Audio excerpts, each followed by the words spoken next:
Ricky Steamboat was one of wrestling's most technically gifted athletes, whose picture-perfect drop kicks and flawless execution made him the standard by which all wrestlers were measured. He delivered legendary matches that drew millions, while making promoters rich beyond their wildest dreams. But when Steamboat refused controversial storylines and dared to put his family before the business, WWE blacklisted him and made sure he would never reach the top. What happened to Ricky reveals the cutthroat machine that destroys anyone who won't sell their soul to corporate greed. But his story starts long before these corporate battles, with a man who never even planned to become a wrestler. Richard Henry Blood was born in West Point, New York on February 20th, 1953, into a military family that would take him around the world. His father's service in the U.S. military meant constant movement from base to base, exposing Richard to different cultures and ways of life that most future wrestlers never experienced. He died firefighting before fate intervened, having no childhood dreams of becoming a professional wrestler, while other future stars were already fantasizing about championship gold. Richard's athletic talents emerged in high school, where he became a Florida state champion in amateur wrestling. This wasn't part of some grand plan to become a wrestling superstar.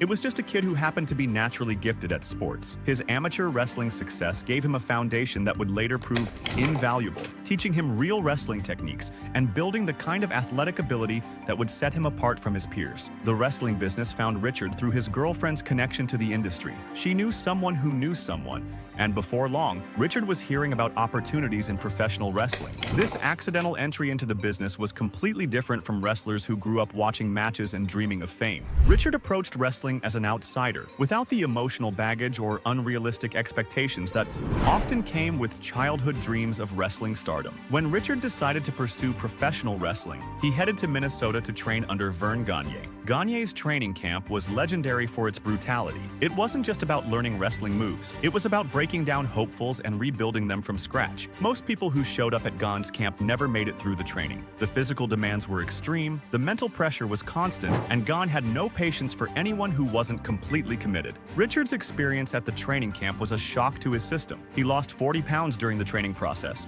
showing just how intense the program was. His body was pushed to its absolute limits as he learned the fundamentals of professional wrestling. The weight loss wasn't just from exercise, it was from the stress, the physical punishment, and the complete transformation required to become a professional wrestler. Many trainees couldn't handle the pressure and quit, but Richard's military background and natural toughness helped him survive. The diverse background Richard brought to wrestling gave him a unique perspective that other wrestlers lacked. He had seen the world, experienced different cultures, and approached wrestling as a business rather than a childhood fantasy. This outsider's view would later become both his greatest strength and his biggest weakness. His worldly perspective helped him develop a more sophisticated approach to wrestling, but it also put him at odds with the traditional wrestling mentality that valued loyalty and compliance over independent thinking. Richard's late start in wrestling meant he approached the business differently than wrestlers who had been dreaming of it their whole lives. He wasn't willing to sacrifice everything for wrestling success because he had other life experiences to draw from. This balanced perspective would later cause problems with promoters who expected total devotion to the wrestling business. His military family background taught him about discipline and respect, but it also gave him a strong sense of personal values that wouldn't bend easily to wrestling's demands. The fact that Richard stumbled into wrestling almost by accident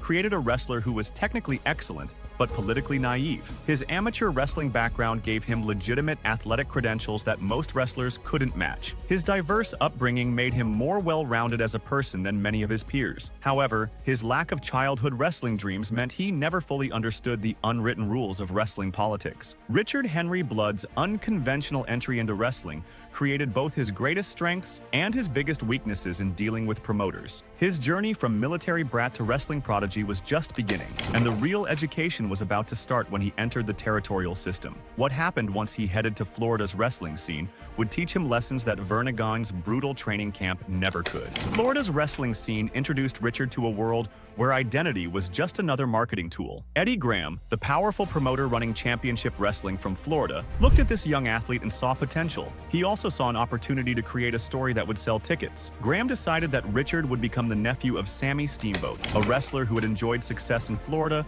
and was still remembered by older fans. This fabricated family connection was designed to give the new wrestler instant credibility and name recognition with fans who might remember Sammy from years before. The transformation from Rick Blood to Ricky Steamboat happened without any input from the man himself. Promoters controlled every aspect of a wrestler's identity in the territorial system, and Richard had no say in becoming Steamboat. Graham saw value in an Asian-flavored persona in Florida's market, capitalizing on the martial arts movie craze that was sweeping through popular culture. This was his first lesson in how wrestling promoters operated. Your real identity didn't matter as much as what they could sell to the audience. The territorial system was a harsh environment that chewed up wrestlers and spit them out. Wrestlers traveled constantly, driving hundreds of miles between small towns for shows that might draw 50 people or 500. The pay was low and unpredictable. Promoters promised certain amounts, but often paid less when ticket sales were disappointing. Wrestlers had to cover their own travel expenses, hotel rooms, and meals while making very little money. The schedule was brutal. Wrestlers might work every night of the week, sometimes twice on weekends, with no guaranteed days off. In Florida and Georgia, Steamboat began developing the smooth technical style that would become his trademark. Unlike many wrestlers who relied on brawling or power moves, Steamboat focused on crisp technical wrestling combined with impressive athletic ability. He studied martial arts films and incorporated moves that looked spectacular but were relatively safe to perform. His background in legitimate amateur wrestling gave him a foundation that many professional wrestlers lacked. He could execute complex holds and transitions that looked effortless but required years of practice to master. The Kung Fu movie craze of the 1970s gave Steamboat an opportunity to stand out from typical wrestlers. Bruce Lee films and other martial arts movies were incredibly popular, and Steamboat incorporated elements from these films into his wrestling style. He developed a martial arts-inspired moveset that included high-flying moves, precise strikes, and dramatic poses that looked like they came straight from a kung fu film. His signature dragon suplex and flying crossbody became crowd favorites because they looked both dangerous and beautiful when executed properly. Steamboat's partnership with Jay Youngblood represented something rare in professional wrestling, a genuine friendship. Most wrestling relationships were manufactured for business purposes, but Steamboat and Youngblood developed a real bond that extended beyond the ring. They traveled together, supported each other through the challenges of the wrestling business, and became inseparable behind the scenes. Their authentic friendship translated into incredible chemistry as a tag team, and fans could sense that their connection was real. This authenticity made them hugely popular with audiences who were tired of obviously fake relationships between wrestlers. Early signs of Steamboat's principled nature began clashing with promoter expectations and business demands. Unlike many wrestlers who would do anything promoters asked, Steamboat had personal boundaries that he wasn't willing to cross. He refused to participate in storylines that went against his values or portrayed him in ways that made him uncomfortable. This principled stance impressed other wrestlers but frustrated promoters who expected complete compliance. His unwillingness to compromise his values for business success marked him as different from other wrestlers who would agree to any storyline if it meant more money or better positioning. Steamboat's territorial success came at the cost of learning to navigate wrestling politics, a skill he never fully mastered. He focused on improving his in-ring performance and connecting with audiences, but he never learned how to play the backstage games that were essential for long-term success. While other wrestlers were building relationships with bookers and promoters, Steamboat was perfecting his craft. His technical excellence and fan popularity should have been enough, but wrestling success required political skills that he didn't possess. His move to Jim Crockett Promotions would bring bigger opportunities and bigger challenges, where his abilities would be tested by someone who immediately recognized his potential. Ric Flair saw Steamboat's potential immediately, but their legendary rivalry almost ended Steamboat's career before it truly began. When Steamboat arrived at Jim Crockett Promotions in 1977, he walked into a completely different world than the smaller territorial promotions he was used to. JCP was big business, with television deals, major arenas, and established stars who had been working together for years. This wasn't just about having good matches anymore. It was about fitting into a complex system where personal relationships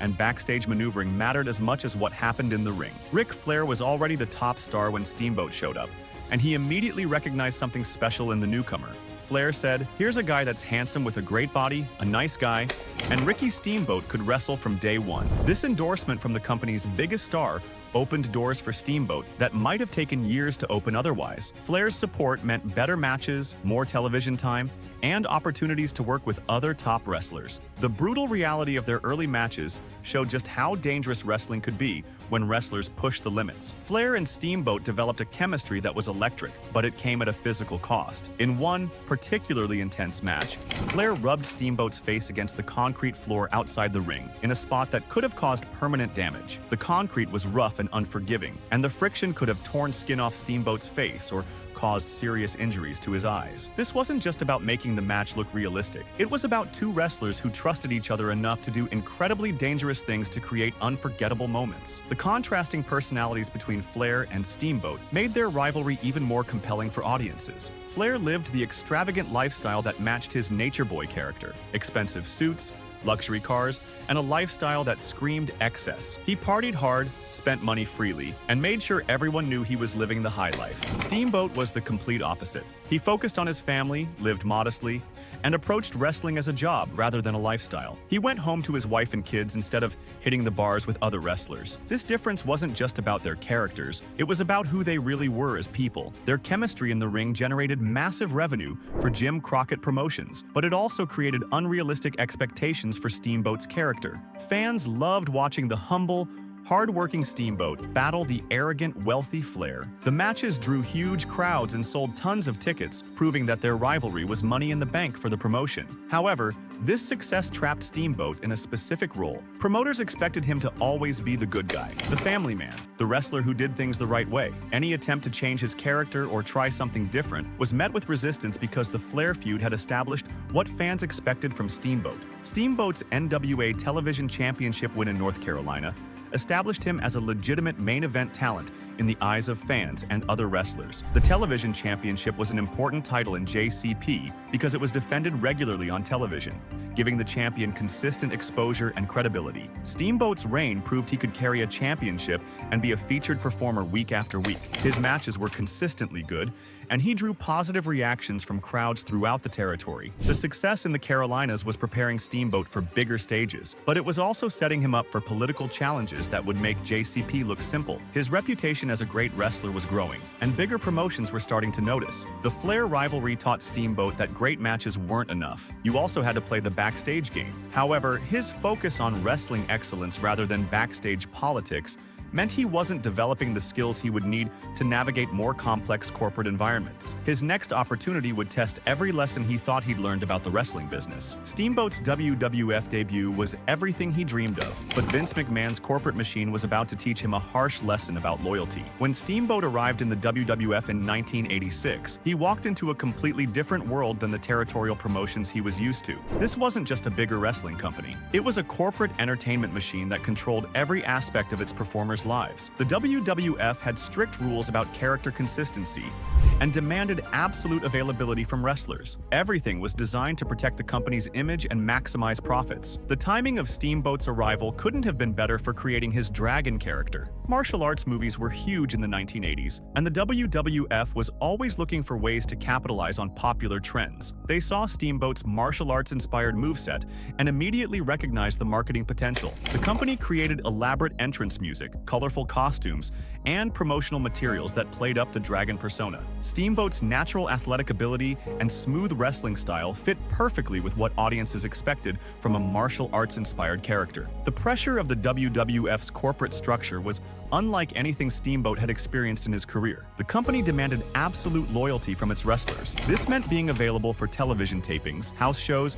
and promotional appearances whenever the company needed you. Wrestlers were expected to stay in character at all times, even when they weren't performing. The WWF made it clear that the company's needs came before any personal considerations. Steamboat's feud with Jake Roberts showed just how dangerous the WWF's approach to wrestling could be. The matches between Steamboat and Roberts were brutal affairs that often resulted in legitimate injuries. Roberts was known for his psychological warfare and willingness to push boundaries, but the WWF encouraged this kind of intensity because it made for compelling television. Steamboat suffered real injuries from dangerous spots that were designed to look spectacular rather than be safe. The company's attitude was that injuries were part of the business, and wrestlers were expected to work through pain to maintain their spot on the roster. The WrestleMania 3 match against Randy Savage was the perfect example of how the WWF manufactured classic matches. Steamboat and Savage planned their match move for move, practicing dozens of different spots to create maximum drama and excitement. The company's production team worked with both wrestlers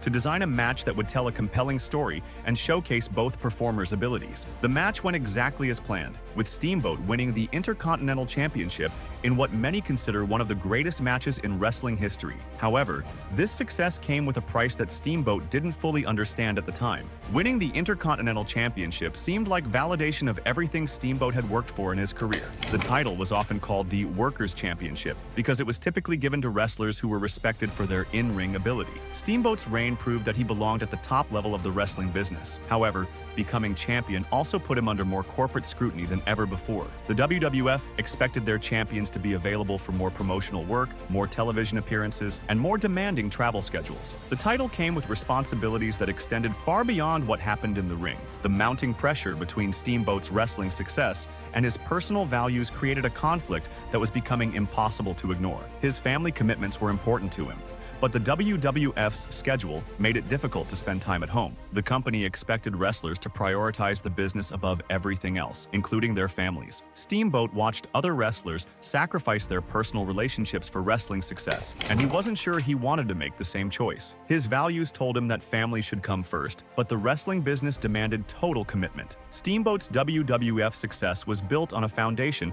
that required sacrificing everything else, a price he wasn't willing to pay. The company's demands were relentless, and there was no room for compromise when it came to loyalty and availability. Other wrestlers had learned to accept this reality, but Steamboat's background and values made it impossible for him to completely surrender his personal life to the wrestling business. The disciplined corporate environment that had made him a champion was about to test his priorities in ways he never expected. When Steamboat's son was born in March 1987, he made a request that seemed reasonable, but to Vince McMahon, it was an act of betrayal that would destroy his career. Right after his WrestleMania 3 triumph, Steamboat's wife Bonnie was pregnant with their first child, Richard Jr. For most people, this would be a joyous time when family takes priority over everything else. Steamboat approached McMahon with what he thought was a simple request. He wanted time off to be with his wife for the birth of their son. This wasn't asking for months away from wrestling or demanding special treatment. He just wanted to be there for one of the most important moments in his life as a husband and father. McMahon's reaction was swift and brutal. On June 13, 1987, Steamboat lost the Intercontinental Championship to Honky Tonk Man as punishment for prioritizing family over business. The decision shocked Steamboat and everyone else in the company. Here was a wrestler who had just delivered one of the greatest matches in WrestleMania history, a performer who was over with the crowd and drawing money for the company. Yet McMahon saw his request for family time as a direct challenge to the WWF's authority and an unacceptable disruption to business operations. The decision to give the title to Honky Tonk Man was a deliberate message to the entire roster about loyalty expectations. McMahon could have chosen any wrestler to take the championship from Steamboat, but he specifically selected Honky Tonk Man, a performer who was nowhere near Steamboat's level of talent or fan popularity. This wasn't about finding the best wrestler for the championship. It was about sending a clear signal that loyalty to the company mattered more than talent, fan support, or drawing power. Every wrestler in the locker room understood what this meant. Cross McMahon's corporate demands, and your career would suffer regardless of your abilities. His reputation as the consummate babyface became a creative prison that limited his options in an evolving wrestling landscape. Wrestling was changing in the late 1980s, with more complex characters and storylines becoming popular. Steamboat was locked into the role of the good guy who always did the right thing, but this character type was becoming less relevant in a business that was moving toward more edgy and controversial content. His wholesome family man image, which had been an asset, now made him seem outdated compared to wrestlers who were willing to push boundaries and take creative risks. The systematic burial of Steamboat's character began almost immediately after his request for family time. His main event matches became less frequent, replaced by mid-card feuds that didn't showcase his abilities or draw significant fan interest. The storylines he was given became weaker and less compelling, making it harder for him to connect with audiences. His television time was reduced, limiting his exposure and making it difficult to maintain his fan base. These changes weren't accidental. They were a deliberate strategy to diminish his importance within the company. Other wrestlers watched what happened to Steamboat and learned that crossing McMahon had severe consequences. The locker room saw how quickly a top performer could be demoted for putting personal considerations ahead of company demands. This created a culture of fear, where wrestlers were afraid to ask for time off, request changes to their characters, or challenge creative decisions. The message was clear. Your value to the company was conditional on your willingness to sacrifice everything else for wrestling success. Steamboat's attempts to return to his previous position after his son's birth were met with continued resistance from management. When he came back at the Survivor Series in November 1987, he was included in the WrestleMania 4 tournament for the vacant WWF Championship, but his push was significantly curtailed. The decisive moment came when he lost to Greg Valentine in the first round of the tournament, effectively ending any hope of returning to main event status. McMahon's lingering resentment over Steamboat's sabbatical affected every decision about his character and storylines. His frustrations with his new position and the WWF's creative direction eventually led him to seek opportunities elsewhere. Steamboat was disgruntled with his role on the card and the lack of meaningful feuds being offered to him. He realized that his relationship with McMahon had been permanently damaged by his request for family time, and there was no path back to his previous status within the company. His departure from the WWF in 1988 seemed like the end of his main event career, but another opportunity was waiting that would prove wrestling success was still possible for someone who refused to compromise his values. On January 21, 1989, Steamboat signed with WCW as their first major acquisition from the WWF, making a statement that they were serious about competing with Vince McMahon's empire. This wasn't just about getting another wrestler on the roster. WCW wanted established stars who could bring credibility to their company and attract fans who might not have been watching WCW programming. Steamboat's arrival signaled a shift in how WCW approached talent acquisition and showed they were willing to invest in proven performers. WCW initially treated Steamboat as a valued star, giving him the world title and main event matches that showcased his abilities. The company understood what they had in Steamboat and didn't waste time putting him in meaningless feuds or mid-card storylines. They gave him an immediate championship opportunity against Ric Flair, the company's biggest star and most reliable performer. This wasn't a gradual build-up or a test to see if Steamboat could handle the pressure. WCW was confident enough in his abilities to put him directly into their main event scene. The legendary trilogy of matches with Flair elevated both wrestlers and the company to new heights. Their February 20th, 1989 match at Chi-Town Rumble was a wrestling showcase that demonstrated what professional wrestling could be when two masters of the craft worked together. The match told a complete story in the ring, with both men pushing each other to their limits and creating moments that fans still talk about today. Steamboat's victory was a great moment in WCW history and pro wrestling as a whole, proving that he belonged in the main event picture. The second match of their trilogy was a 2 out of 3 falls match at Clash of the Champions 6 on April 2nd in New Orleans. Many consider this the best of the 3 matches because of the incredible conditioning both men displayed and the dramatic finish that added to the feud. Both wrestlers scored pinfalls during the match, taking the audience on an emotional journey that showcased why they were considered the best wrestlers of that era. The match went down to the wire, with both men giving everything they had to win. These matches represented the peak of wrestling as sport before the shift to sports entertainment. Jim Cornette stated that the Flair vs. Steamboat trilogy was the peak of an entertaining sport versus sports entertainment. Their matches focused on athletic competition and storytelling through wrestling moves rather than elaborate storylines or entertainment segments. This was pure wrestling at its finest, with both men relying on their technical skills and ring psychology to create compelling television. Steamboat's NWA title reign from February to May 1989 was impactful because he brought a new style of athletic wrestling to the championship. His matches with Flair were highly entertaining, and even though he held the title for just 3 months, he had some of the best NWA title matches in the history of the belt. This reign solidified his status as a top-tier performer and proved that WCW valued his contributions more than the WWF ever did. The company gave him the platform to showcase his abilities at the highest level. The gradual changes in WCW's corporate culture became apparent as new management took over and priorities shifted. After dropping the title back to Flair, Steamboat found himself without a clear direction in the company. No subsequent storyline matched the drama of his rivalry with Flair, highlighting the challenges Steamboat faced in navigating wrestling politics. The company seemed unsure of how to use him effectively outside of his legendary feud. Steamboat's departure from WCW later in 1989 was due to a contract dispute that the company couldn't resolve. The NWA and WCW style of wrestling really helped Ricky Steamboat, but they just couldn't come to terms on a new contract. This situation showed the business side of wrestling and how contract negotiations could end promising runs. His back injury in 1994 during a match with Steve Austin made him vulnerable to corporate politics once again. The injury occurred during a rematch at Clash of the Champions 20 when Steamboat took a bad bump from the top turnbuckle. This injury forced him to relinquish the United States Championship and put him out of action. Being injured in professional wrestling meant you were no longer generating revenue for the company, making you expendable regardless of your past contributions. The shocking FedEx firing while Steamboat was still recovering from his back injury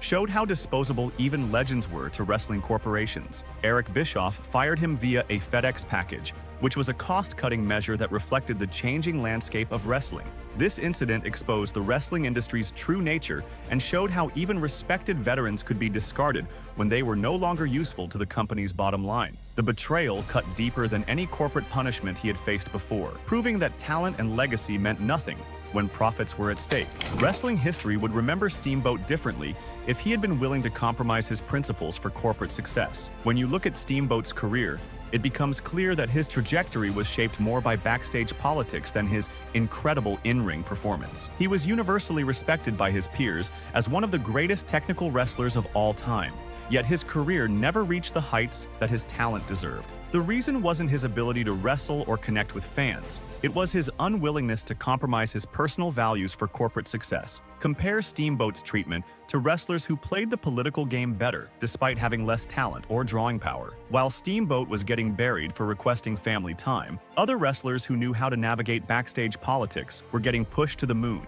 Take Honky Tonk Man, who held the Intercontinental Championship for over a year, despite being nowhere near Steamboat's level of in-ring ability. These wrestlers might not have had Steamboat's technical skills or natural charisma, but they understood what promoters wanted to hear. They said yes to every creative direction, never questioned storylines, and made themselves completely available to the company's demands. This compliance was rewarded with better positions on the card, more television time, and opportunities that Steamboat never got. Steamboat's principled stands were systematically punished by promoters who valued compliance over ability. He didn't want to compromise his character or values, even if it would have helped his career. Most wrestlers would have jumped at the chance to try different characters if it meant more money and better storylines. But Steamboat's integrity wouldn't allow him to portray something that made him uncomfortable, even if it would have advanced his position in the company. His later WWE returns showed how past conflicts limited his opportunities even as a legend. When Steamboat came back to WWE, for special appearances and his Hall of Fame induction, he was treated respectfully but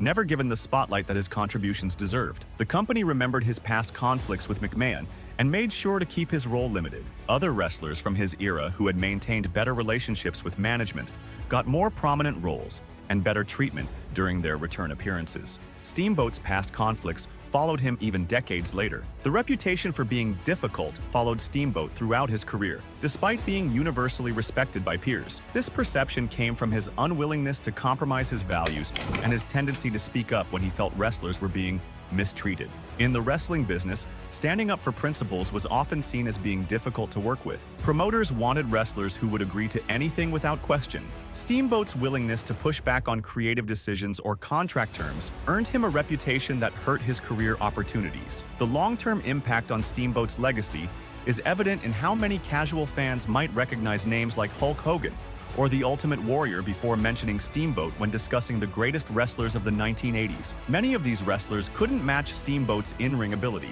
but they understood how to work within the system. They knew how to stay in management's good graces and position themselves for success. Steamboat's focus on wrestling excellence rather than political maneuvering meant he never got the recognition he deserved from mainstream audiences. Steamboat's story represents a broader pattern in wrestling's treatment of principled performers. The wrestling industry has always rewarded compliance and adaptability more than talent and integrity. Wrestlers who were willing to sacrifice their personal values for corporate success often found themselves in better positions than those who maintained their principles. This pattern continues today, where wrestlers who are seen as good for business get opportunities regardless of their talent level, while more skilled wrestlers who don't fit the corporate mold get overlooked. Jim Cornette observed that the Flair vs. Steamboat trilogy represented the peak of an entertaining sport versus sports entertainment. This comment highlights how Steamboat's commitment to in-ring excellence was becoming outdated in an industry that increasingly valued spectacle over athletic competition. His approach to wrestling, while celebrated by purists, was less commercially viable as the business evolved toward entertainment rather than sport. Modern wrestlers like CM Punk have acknowledged Steamboat's influence on their careers, emphasizing his commitment to in-ring excellence and his ability to connect with audiences. This influence proves that Steamboat's legacy extends beyond championships or main event positions. His dedication to his craft continues to resonate with wrestlers who followed in his footsteps, showing that some victories can't be measured in titles or corporate approval. The wrestling business taught Steamboat that talent and integrity could endure the corporate machine, even when they couldn't fully overcome it. He showed that a wrestler could maintain his values and still earn respect from fans and peers worldwide. Think about the wrestlers you admire most. They might be fighting battles you never see behind the scenes. True legends are often made by what they refuse to do, not what they accomplish. His 2009 Hall of Fame induction finally gave him the recognition he deserved, proving that history remembers character as much as championships. Check out our video on wrestlers that exposed Vince McMahon's disturbing secret. Like and subscribe for 100 Years of Luck. Until next time.